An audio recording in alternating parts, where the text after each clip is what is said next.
and for sure some others will pop on. All right, awesome. Hey, I'm gonna share my screen here. Yep. That's cool here. All right. Good morning, everyone. This is Andrew. Just want to go over rates today. Hey, by the way, just start off if you can see this right here. Wait, We're under. I Are don't you seeing this? No, Oh, you know not yet. what? Because I haven't said yes yet. All right. All right, So there now we we're go. over here. Like I said, I always run the same scenario. You know, my buyer's got 700 credit score. He's buying a house for 700K, or I'm sorry, $800,000 house, putting you know, like 13% down. The loan's for 7, so he's putting 100 grand down. It's a little bit of a larger down payment than a lot of us would see, but it works out for the scenario. It's really easy for me to copy. But good news is last week we saw a significant trend of declining rates. You know, we're not in the 2s anymore, but you know, if we're looking at a VA buyer, so all over California, we have plenty of VA buyers available to work with. Their rates right now, 4.7, 4.8. This is for a 30-year. This is a big loan. What else I'm seeing today in these pricings is where 2 weeks ago, a adjustable rate mortgage might be a whole point lower than this for the same loan. I'm not seeing that anymore. As of about last week, they started to kind of get much closer together in pricing, and that's because of the way the back end on the secondary market. That's what happens when those investors shift where they're spending their money, and so less people are buying one loan versus another, and that plays a lot into how rates are different from one another within a loan type. But our VA and our government loans are still the strongest. So we've got VA, which is going to be any of your military services that are only going to be able to use this. This is up to 100% down payment. So they also don't have PMI, which is always great. Keeps the payment super low for them. There's other benefits. VA is probably by far the best loan product that exists. Unfortunately, it is only for our veterans and our military. This is another option that something that's been coming up a lot. There's a couple of new DPA programs that are getting a lot of interest. There a lot of marketing is going out with them too because there's been new money pushed into that. Home Ready is a product that is always around. And it has one of the big things it does, it always has a pretty decent break in rates. Not as much as you can see their VA here, but it's still low, lower than 6 for sure. This does come with some buyer education, and it can be a little bit of a slower process. These are loans that we see a lot of the time are probably known more like for like police officers and nurses and school people use this a lot, and they kind of market this as a specific loan towards that buyer because it has a few special rate benefits like this with the special discount. Going back into government banks, so FHA 30-year right now, in my opinion, what I'm seeing this morning, this is probably the best rate that exists right now. 4.7 for FHA 30-year jumbo fixed loan. We're right there with VA. Now, this does have PMI, unlike the VA loan, but this payment right here for 4.7 on my $700,000 loan is $37.18. That's principal and interest only. The PMI right here, 597. That's how much that's going to be. But so they've got to do two things here. This is the final payment, and it's still slightly lower than even our FHA, or I'm sorry, our our payment here for what's a jumbo conventional loan. So at 4.4. Now this loan would also factor in PMI, which I didn't add in here because that's just an extra step, but it's not going to be 579 like the FHA, but it's probably going to be closer to $300. So this payment would actually be about $4,700. So now, if this was a 20% down payment option, this would be the accurate, and this would probably still have a very similar MI. So with a larger down payment, the jumbo does become the better loan. Now, that kind of shift between the two buyers or the types of loans and the situation, that's the work that we're doing a lot of times on the front end to try to figure out how to get your client the best deal. A lot of, the lazier guys will just go with their favorite, go with what they use. A lot of direct lenders that have very limited products available can't go about that the same way. So working with us and a broker is ideally a very strong benefit to you. So right now, FHA rates probably are doing really well. They have they have some other benefits with them. Sometimes they're easier to qualify for. A lot of people get freaked out about the appraisal requirements, and most people buying $700,000-$800,000 house want to buy a house that is livable, which is going to be what the requirement is from the appraiser. So you're probably good. One of the things I wanted to touch on a little bit different than mortgage rates, because it came up this weekend and I received this information last week, is we're seeing a lot of solar being attached to houses, and so solar, it's a third party, but it's part of the house and it has to transfer to the new ownership. And there's 3 different types of basic solar installation, which they're going to list here under financing.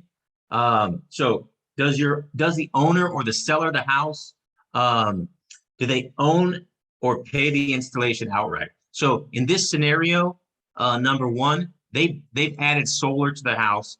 Let's say it costs $50,000 to add that. They put it on a credit card. They paid cash for it. It's owned, okay? Or it's their debt somewhere else. There's no loan from the solar company that could be assumed. The second one is, did the owner pay an installation with a PACE or a HERO loan? So this is a HERO or PACE loan, are loans that give a rebate based on green energies and things. These are rather tricky, and they often can slow down an escrow, a purchase, because getting the information is very important. But these always have a loan attached to them that the buyer has to qualify for and assume. Third one is, did the owner lease the installation through the solar energy contractor or show up as a title exception? So this one actually has 2 things. So as a lease, the lease can be set up 2 ways, but it'll usually show up the same way. It can be a lease, as in they're renting the product, they're actually paying a fee for the solar panels, or the solar panels are mounted for free, and they're paying the solar company for the amount of energy that they're using from that. And the difference of those 2 would be which party is receiving the benefit of the extra solar.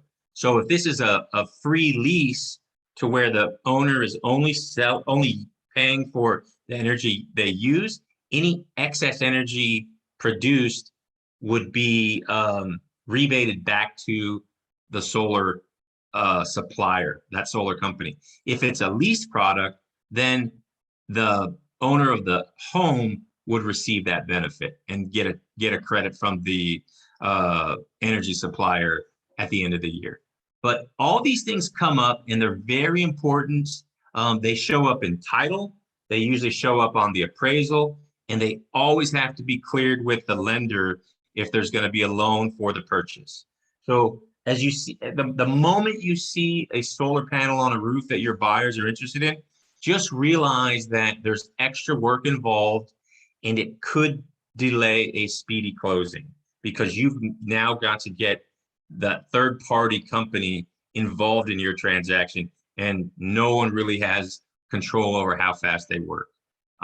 Any other questions about rates, solar, anything else, a scenario, please reach out. I'm always available. Sounds good. That was good info. If you guys have any questions, just throw it down in the chat.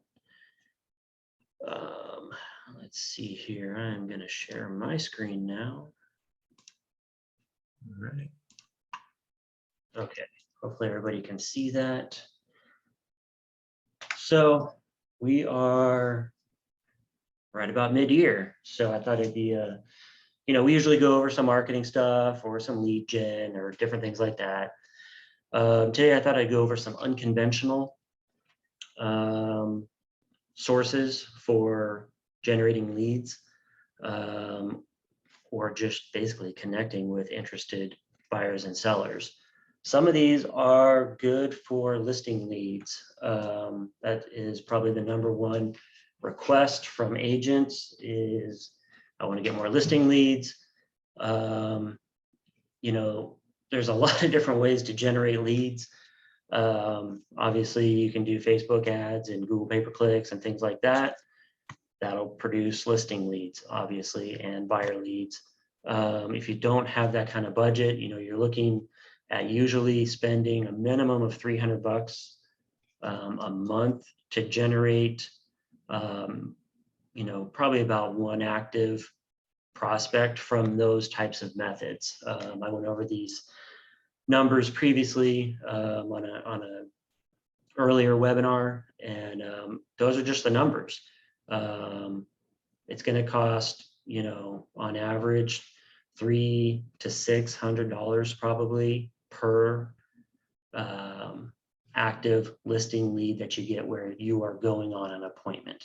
You can sometimes, depending on the pitch of the ad, get them for a little less, but those are just the numbers. So does it work? It totally works, but I'm going to go over some cheaper, some no cost sources that maybe you haven't thought of where you can get some additional leads coming in. So I say no cost in parentheses because everything is time or money, right? So either you're throwing money at it or you're throwing time at it because you don't have that budget yet. So, there is time involved always with prospecting. So just always keep that in mind. So these are going to be no upfront monetary costs, excluding the last one, which would still be a very nominal cost if you wanted to go a certain route. Prospecting, critical daily activity. You should be doing it at least 5 days a week. Even a couple hours a day will change your business. So, I'm talking about dedicated hours where you are making phone calls, going through your lists, reaching out, things like that, or even just list building in general. Some of that will be included here today. So let's roll into it. Now, expired listings, it's not a secret. You've all heard about going after expired listings, things like that. Over the past, I'd say, year and a half, 2 years, it's been not as prominent in the industry because there's just been, perceived to be less expired listings, but actually that's not true. There still has been a lot of expired listings over the past couple of years. I think we're getting into a time now where this could come back into play for you. And it doesn't have to be the grind on the phone. The listing just expired today and they're getting 200 phone calls. There's some other ways to do this. So, the market shift is in full swing. I think the expireds are be coming back into play as a viable lead source for seller leads. Freshly expired leads are a tough daily grind.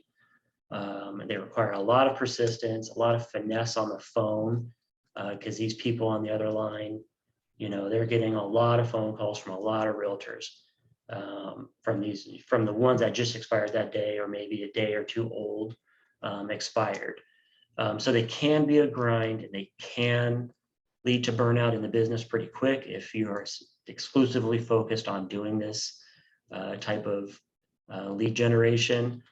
But agents can generate a steady flow, you know, if you don't mind rejection on the phone and things like that, and making a ton of phone calls each day for those expireds, then, you know, this is one source. But if the relentless phone calls and rejections are not your thing, then somewhat better route can be focusing on expireds that expired 2 to 6 months ago. And we're going to start seeing this more and more as the market shifts, because people have overpriced their homes. They missed what may have been the peak in their neighborhood. And so we might start seeing more and more expireds. Well, I'm pretty sure we're going to. Even the ones that are a year or two back, as we head deeper into the market correction, those are going to be some great sources for drumming up some listing leads. Chances are there are little to absolutely no agents reaching out on those properties to see if the seller is willing to give it another try. So once you get, you know, a month or further back on the expired, there's less and less agents reaching out. So these are a great source to see if these people want to give it another try. If you get them on the phone and they say, oh yeah, I rented the property or something like that, find out how long that lease was and put them in your database, you know, for contact later, or see if they're still interested in selling it with the tenant in place. I know those are not the most favorable types of listings, but they can still sell. There still are investors out there making purchases. Many of these sellers are open to the idea of listing their property again and usually just need a nudge. So make sure you change up your approach with this group. Besides asking the obvious questions about why their property is sale or if they're planning to move anytime soon, you can switch it up with more engaging conversation.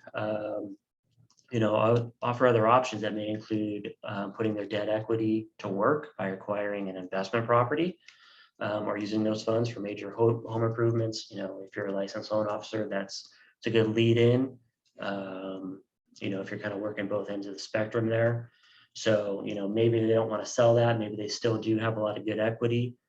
Maybe they would be interested in making an investment purchase with that equity. So maybe you can still get a buyer out of it. Have the data available on their property, such as current market times, current market values, and what the trend is for their local area. Prices still rising, starting to fall, etc. So that sounds like a lot of work, but when you're going after these older expireds, you're not talking about the sense of urgency that you have with the new expireds, the freshly expireds, where you just need to get on the phone and start talking to them. These ones you can do a quick research, pull up some quick stats, and talk to them about that. So just have that ready. Statistics on expireds: only 28% will relist with their current agent. 35% will leave their home off the market for a month or more. Statistics indicate that most of these will relist with another agent within 90 days. 37% will relist with a new agent within 30 days. Over 70% chance you can get that listing. Most that relist do so within the first or second agent that contacts them.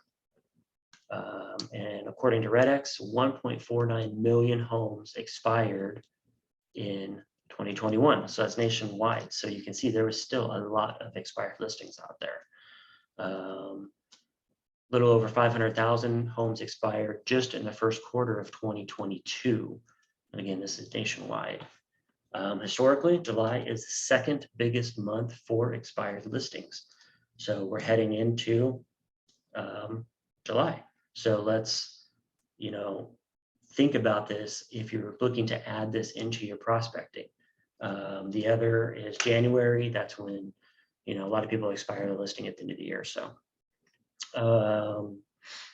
have a plan when you contact these sellers. Have a script ready. If you're not super comfortable on the phone, you're just getting started, we do have a couple expired scripts in our back office. But have a script ready if you're going to call them, so you can be prepared for, for any possible conversation challenges and objections that you need to overcome. Mailers or direct reach out through email or text can be just as effective as well, if you want to focus on that method. Have fresh comparables available so you can show them what their current market value is. You can use data from sources like Altos Reports or the MLS. I've showed you a couple times on different webinars where to get data from the MLS as well. You can show them the housing trend in their area and why it's a good time to sell. Have a plan ready to explain what you do differently than their previous listing agent and why you will be able to get the home sold this time around. Have an impressive listing presentation and be prepared to touch on some of their home's pain points. As you're talking to them about why their home didn't sell, you may want to point out a couple things, and this isn't, bashing the other agent, but maybe things weren't presented properly or they didn't touch on the good features of the home. Example could be professional property photos, drone footage, the map reports, have all this kind of stuff in your listing presentation. Even on, not most of my listings, all of my listings, I do professional photos on. I don't always do the Matterport. I don't always do the drone. So, if I'm going to showcase any type of listing, they want to see what it looks like. I show them obviously some of the ones where I did a combination of those. So, that is the benefit of spending that money on your listings, is you can use it on your listing presentations as you go along. I'm going to take a second to check out the chat. So I have heard there are laws about approaching expireds. Is that true? Well, it's just going to be do not call lists. So you can always check the contact from the do not call list. Third-party services, which I have a little further down. Some of those will be scrubbed against the do not call list. So yes, that would be the law. You can contact expireds. All right, so where to find expired lists and contact information. So obviously the MLS has all of this information. It's free, you can use it. It's a little more tedious, so it will take you a little more time if you don't have that budget. But if you have some budget and you want to purchase something, Red X is great. I think their expired program is like $59 a month. They pipe all the expired straight into your account. They have contact information in there. Obviously, those are going to be fresh expireds, but you can go back in time and find old ones through there as well. So if you have a little budget, check out some of these third-party services for getting expired lists. They have other lists too, but for getting expireds. You can also contact your little title person. They have, software available, programs and things like that that also have expireds. All right, next up, abandoned past clients. So this isn't your abandoned past clients or clients that got out of the market because of the market shift or the rates or whatever. When an agent leaves a company or retires, it's likely they will abandon their past clients. So we're talking about agents leaving the business or winding down their business. So if you know of an agent who's getting ready to slow down or leave the business entirely, approach them with a suggestion of a retirement partnership. Some of these agents have been in the business a long, long time, and they've got a book of business. They want their clients to still be serviced, but they just don't have the time. They don't have the passion anymore, whatever it is. So partnering up with these kinds of people, these kinds of agents, could be mutually beneficial because most likely their license is not expired. They just don't want to work in the same capacity that they used to.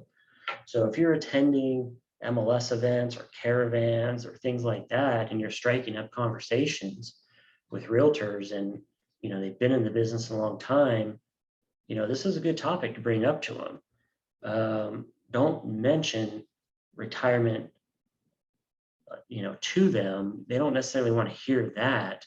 because they're not looking to put a hard end date on their real estate career, most likely. You want to hit them with a softer approach, suggesting they can slow down but still earn money. Obviously, they know this through referral fees, but some of them just don't think about it. This can get your foot in the door much faster. Timing can be good for this right now, as we're in this market correction, because many of these agents in the business, they've been in the business for several decades.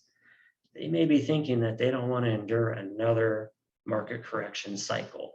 So we may see some of these more seasoned agents slowing down. They don't want to do it again. So timing could be good for this. Here's a quick script if you want. I'm looking to grow and expand my business. Are you open to working with a partner agent on any of your overflow business, open houses, or referrals you can't handle?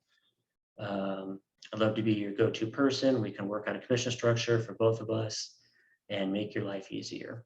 Does this interest you? So, obviously make it your own, but that's kind of the gist of how you may want to approach these types of agents.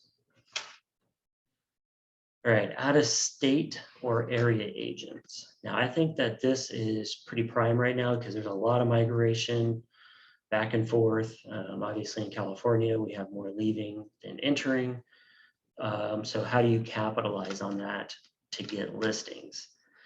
So we know the migration is happening. We see it, we hear it. I don't think everybody's capitalizing on it the way that they could. So we have a lot of people exiting the state. Many of these people are homeowners with good equity positions in their homes, and they're planning to cash out. They're not coming back to California. They're cashing out, they're leaving. So how can you get referred to these homeowners when the timing is right? It's the out-of-state agents. So networking with out-of-state agents is a prime source for getting referred to homeowners who are ready to sell. Generally, people will seek out information about housing in new cities that they potentially want to move to through realtors in that particular city. And they do it before they even think about looking for a realtor to work with in their current city to sell their home. So by partnering up with the out-of-state agents as a trusted agent in the area, they can rely on for their clients to you. You can get consistent listing referrals of ready to sell homeowners. So how does that look? Well, you're connecting with the out-of-states. They have potential buyers, incoming buyers, talking to them about areas and making plans to come and look at homes and things like that. And they're doing that before they even are talking or thinking about listing their home. They probably have a value in mind of what they're going to list their home for. But if you're partnered with that out-of-state agent, they can then refer you back that client. They would say, hey, I have a great agent in your area to list your home. So that's how you get the referral. Now, there's not an upfront cost necessarily. You will end up paying a referral fee, but I know most of you out there would be perfectly fine paying a referral fee to an out-of-state agent for a referral listing. More than likely, you're going to just get the appointment. You're coming as a trusted source already to that homeowner. So this is a great approach if you haven't thought about doing this yet. So this will take a lot of networking, multiple contacts and multiple states, but you can turn it into a long-term referral source for you with proper planning and execution. Just the same as you only work in certain areas or types of properties, out of area agents are the same. So you can't just have one agent for, let's say Texas. You need to have agents in specific cities in Texas that you're working with or connected with or networking with. That will increase your odds. And also, if you have an outgoing referral, you now will have a database of people or agents in certain cities that you can refer them to. So you're referring your clients to the proper agent in the proper area. So what would be a plan of attack on this? So here are my suggestions. Create a professional digital flyer of what you offer the out-of-state agent as far as compensation. What are you suggesting as a referral fee you're going to offer the out-of-state agent? and what you offer their clients as far as services, because they are going to want, more than likely it's their client first. So they want to make sure their client is being taken care of. So, you want to make sure that you're touching on how you're going to handle their client. You want to provide links to reviews, any digital marketing videos or materials you have. If you don't have this stuff, you should, and spend a day or a couple days working on this so that you have this ready to present to the out of area agent. Locate specialists of different property types in multiple cities and states where people are moving. The more the better. So the old saying goes, contacts create contracts. So this is what I'm touching on as far as having multiple contacts in cities. So maybe, in a certain city in let's say Texas, you have someone who is specializing in first-time home buyers. Maybe they specialize in 55 plus. Maybe they specialize in land. You want to have multiple contacts there to increase your chances of referrals for one thing, but also, again, so your database is full of specialty agents in those certain cities. Reach out to them with phone calls to introduce yourself and the referral fee you offer for referrals. If the conversation goes well, add them on social media and engage with them. Congratulate them on their new sales and listings, make quick comments, not just liking their post.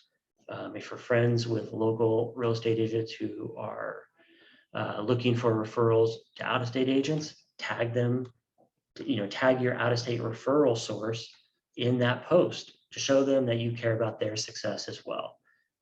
They should reciprocate this gesture. So if you are friends with local real estate agents, they're like, hey, I'm looking for, a great agent in whatever city and whatever state, and you happen to be partnered up with one of them, tag that and you're connected with that person on social, tag them in that post so they can see that you're trying to still feed them business, because that's where the reciprocation comes in. Offer to send them a follow-up email with your services flyer so they can have it handy when they need it. A V card also comes in super handy so that your contact information can be put into their phone easily as their out-of-state agent referral contact. If you don't have one of these, Leo Luna does make these. If you need his contact information, just let me know. Put these agents in your CRM and add them to your monthly newsletters so that you stay top of mind. We all have clogged up emails, so I wouldn't spam them weekly with your flyer or anything like that, but add them into your CRM and make sure you're remaining in contact with them and reaching out periodically. A once a month email message plus the social media connections should be sufficient for you to stay top of mind for them as an out of area contact. Be detailed when you add them to your CRM. This goes for any lead you're putting into your CRM or any prospect. Full name, email, phone number, city, or cities they service, their social media handles, types of properties they specialize in, etc. This way here you have a great database. This way, when you have the outgoing referral, you can make the connection quickly and have the best suited referral agent. Stay engaged with them on social media. This is going to reap the best results over time. It's just making sure you're connected with them. You're engaging on each other's posts, so on and so forth. They want to see that you're working just as much as you want to see that they're working. And make periodic phone calls to remind them of your referral compensation and services. Set tasks in your CRM to remind you of this. A quick conversation starter can be as simple as, hey, what are you seeing in their local market? So you can be informed when you're making referrals over to them as well. So I have another question in chat. Oh, that one's kind of long. Oh, and he just posted up some suggestions. Okay, so this one here is pretty unconventional. So the Facebook moving groups, there are a ton of these out there. You just have to, it's a quick search on Facebook. I'll show you how to do it. So there's another great source for connecting with out-of-area agents as referral partners. That's first. These groups are almost exclusively run by real estate agents and lenders.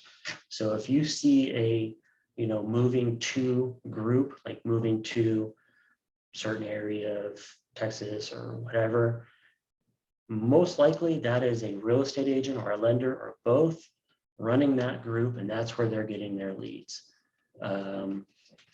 Not all of them are going to let you join because you're a real estate agent. They don't want competition in there. They've had bad experiences with real estate agents being in their group. But join as many of these active groups as you can to source people interested in moving out of state, as well as make referral agent connections. Usually when you join these groups, they'll reach out to you through Messenger or something else, introducing themselves, asking you some questions if you're thinking about moving there, things like that. They're offering some help. So that could be a good time to, ask them if they have any referral partners in your current area, because they might not.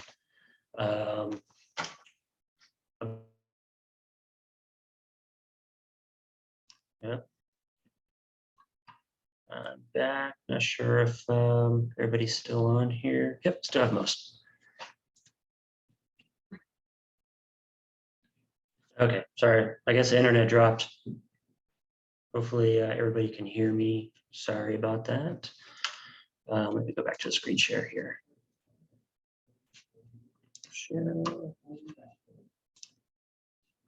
Okay, I'm back. Sorry about that, guys. So I think I dropped off. Be mindful that this is another agents group they've worked hard to build on. Don't post your listings in their group. Don't try and solicit people in their group asking questions about, moving from your area to group area to their area. This can get you kicked out of the group, but also can come off as a wrong approach to the group member that's asking the question, the group member being the person looking to move to the other person's area. So they're in the group to seek information and not be solicited by realtors. So you have to be very mindful of that if you're going to look into this method of connecting with potential homeowners. You can start your own Facebook group for this too. Maybe there's a lot of people moving from, coastal to inland here in California. There's people moving from Northern Cal to Southern Cal. So you can start your own group as well. There's people moving from suburban to rural, kind of border cities, like where I am, we have San Diego, and then there's Temecula, different counties, different price points, things like that. So you could even do one from, San Diego to Temecula, pros and cons. What are people looking for? What's the traffic look like? That's the kind of information that people would be seeking who are looking to move, inland to another area or vice versa. So what I'm going to do now is show you how to find these groups and what to do with them. So I'm going to go over here to Facebook.